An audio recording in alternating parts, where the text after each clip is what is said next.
Alright, so this is going to be a quick tutorial on how to design a twisty puzzle that isn't a normal 3x3, something that isn't cubic. And it's basically the same idea. There's really not much different to it. Really the only difference is finding the shape you want to make a puzzle out of, and then determining how you're going to create the cutting surfaces to cut through it, whether you're going to make it an edge turning, face turning, corner turning, whatever it is. And I'm not going to do anything real complex. I want to give you guys an idea of how to go about doing these things, but I don't want to give you 100%, this is what you got to do, because that's not how it works. Not only is there a million ways to go about doing everything, you also got to learn for yourself. I didn't really have much of anybody to teach me how to do any of these things. I've had a few little bit of help here and there, but a lot of it is just playing around with the program and figuring out what does what. Like one of the things, I'm not going to show you guys how to create this dodecahedron. There's a lot of work involved into it. It's kind of time consuming, and I'm not really good at it. And plus, you can literally just go on to different websites, and you can actually download solid part files for different shapes, or anything for that matter. You can download an iPhone if you want, and so you can make a case for it, etc., etc. Okay, so anyways, same basic idea. We need some axes here, and we're going to put one there to the origin. Once again, I apologize for my slow computer.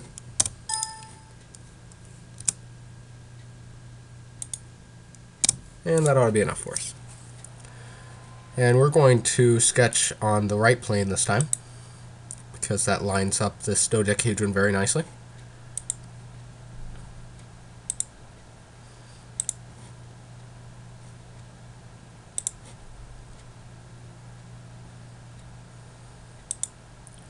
And I'm creating a sketch from the origin.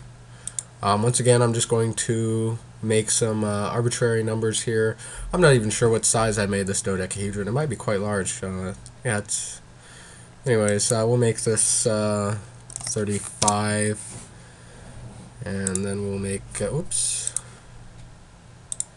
another one at 30, and for our spherical core, we'll make another one at 25.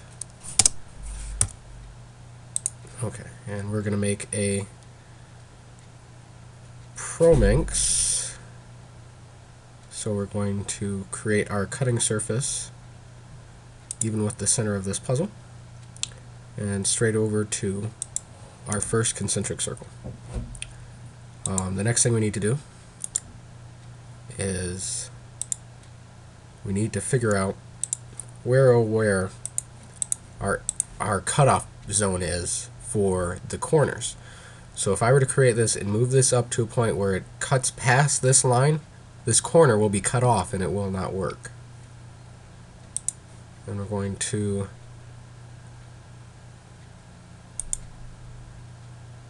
create another one. Somewhere in here this will be parallel. Okay, so there's a parallel line. So we're going to put the center right there. We're gonna get rid of this line there. This is the center of this face, by the way. This should be the parallel for the center of that face. We're gonna delete that. We're gonna trim this away to there.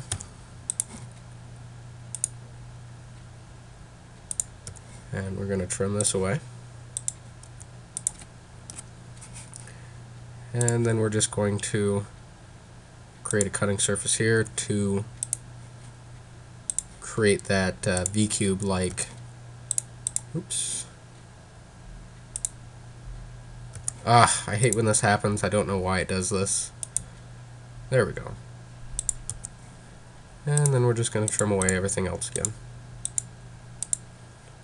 And because I made this line for construction, it's not part of the sketch. It is, but it does not. It will when I make the revolved surface, which I'm going to do now.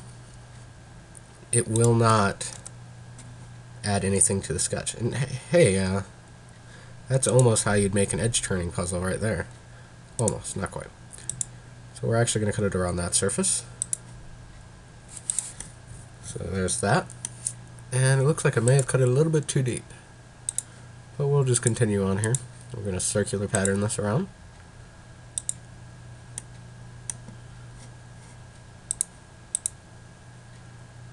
And for this, we do not need 4 times around, we need 5.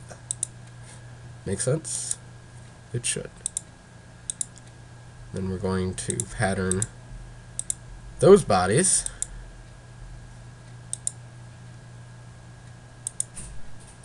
Oops.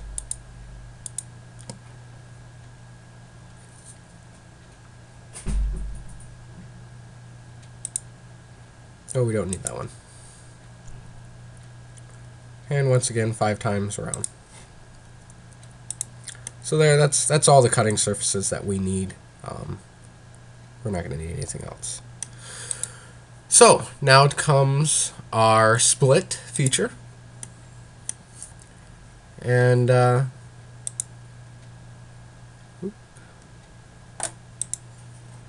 going to cut on this one first. And cut this into 2 separate parts. And then we're going to delete this bottom one. That way our computer isn't working so hard to keep up with all the different part files. And it looks like our corner piece is going to be missing.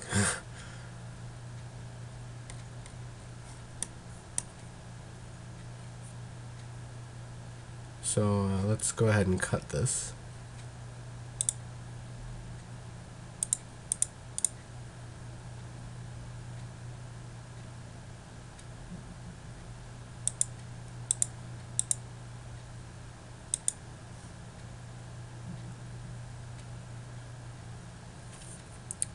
Gets a little messy after a while.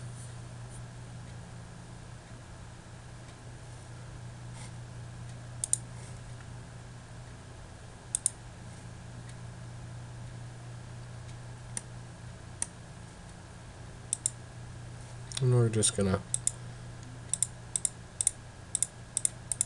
select these, hide our surface bodies,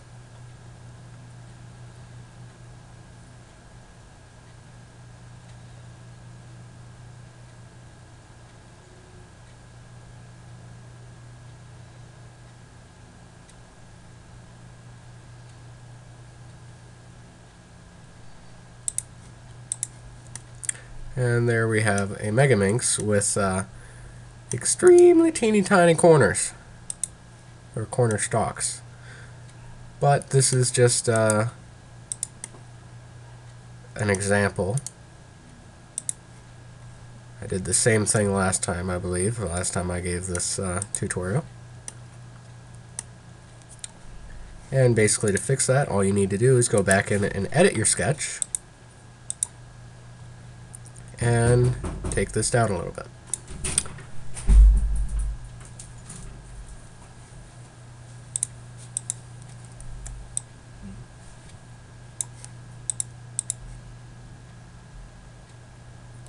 And there you can see that thickened up the corner stalks significantly, which is going to create a much more stable puzzle.